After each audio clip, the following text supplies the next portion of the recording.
Nakakadurog ng puso ang kwento ng babae na araw-araw ay nagpupursige para buhayin ang pamilya at alagaan ng kanyang asawang may stage 3 ng liver cirrhosis. 3 taon nang nakikipaglaban ang kanyang asawa sa hepatitis B na unti-unting nagdulot ng komplikasyon at nagdudulot ng cirrhosis na nagpapahina ng katawan at nagiging sanhi ng kaniyang pagkasira. Lahat ng gawaing araw-araw ay nakadepende sa kanya. Nagbahagi ang asawa ng kanyang lungkot na dati ay masaya sila sa kanilang buhay. Walang nag-aakalang ang hepatitis B ay magdudulot ng ganitong pinsala sa kalusugan ng kanyang asawa ng ganito kabilis. Pinagsisisihan niya ang kanyang sarili at nagsisisi na hindi sapat ang kanyang pag-aalaga. Hanggang sa isang araw, nang malaman na ang atay ng kanyang asawa ay nasira na ng 70%, nagpa siyang huwag sumuko at laging sumuporta sa kanyang asawa. Naghanap ng bagong paraan para sa paggamot. Sa kabutihang palad, isang kaibigan na nag-aral sa Amerika ay nagrekomenda ng bagong paraan ng paggamot sa atay na popular doon.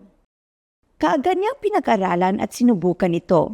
Sa loob lamang ng 3 buwan, napansin ang positibong pagbabago sa kalusugan ng kaniyang asawa.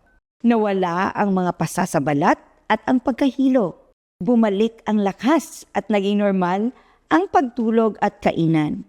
Napakasaya nilang mag-asawa dahil sa naganap na himala at nagbahagi sila ng kanilang kwento online kung saan naging inspirasyon ito sa marami at nagbigay ng pag-asa sa mga may karamdaman.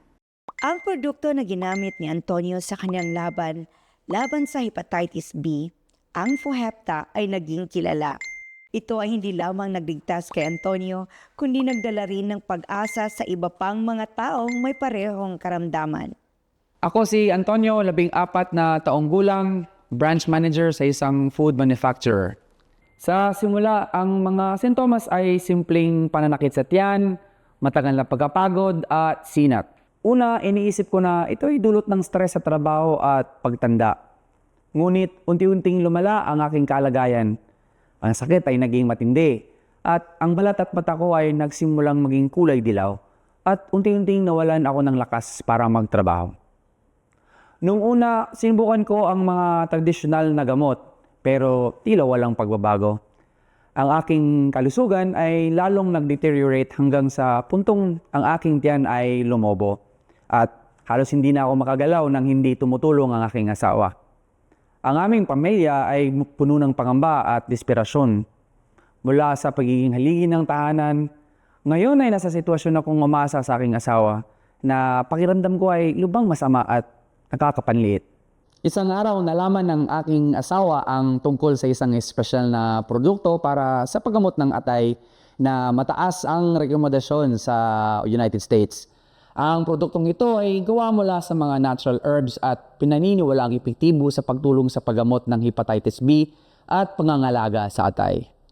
Bagaman puno ng pag-alinlangan, sa mahinang pag-asa, nagpa siya akong sumukan ng Fohepta bilang huling hakbang. Nagsimula akong gumamit ng Fohepta ayon sa mga instructions. Makalipas lamang ng ilang linggo, nagsimula akong makaramdam ng mga positive signs. Mukhang mas may lakas ako at unti-unting bumaba ang sakit at bumabalik ang masigla kong kulay ng aking muka.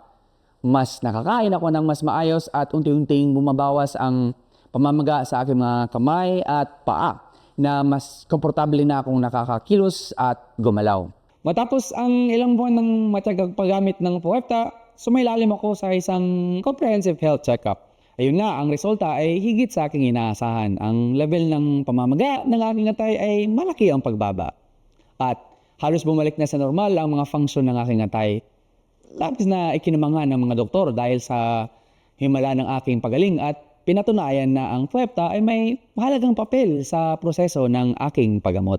Hindi lamang ako iniligtas ng Fohepta, kundi binigyan din nito ng pag-asa ang marami pang iba na lumalaban sa hepatitis B.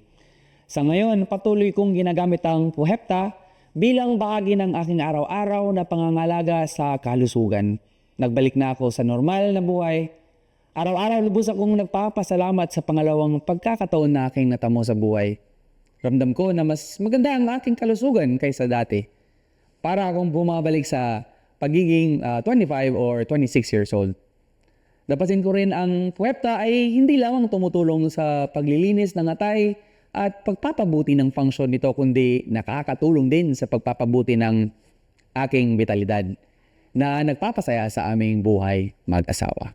Inaasam ko na mas maraming tao ang makarinig ng aking kwento kung mayroon mang nagkakasakit o mayroon mang senyalis ng hepatitis.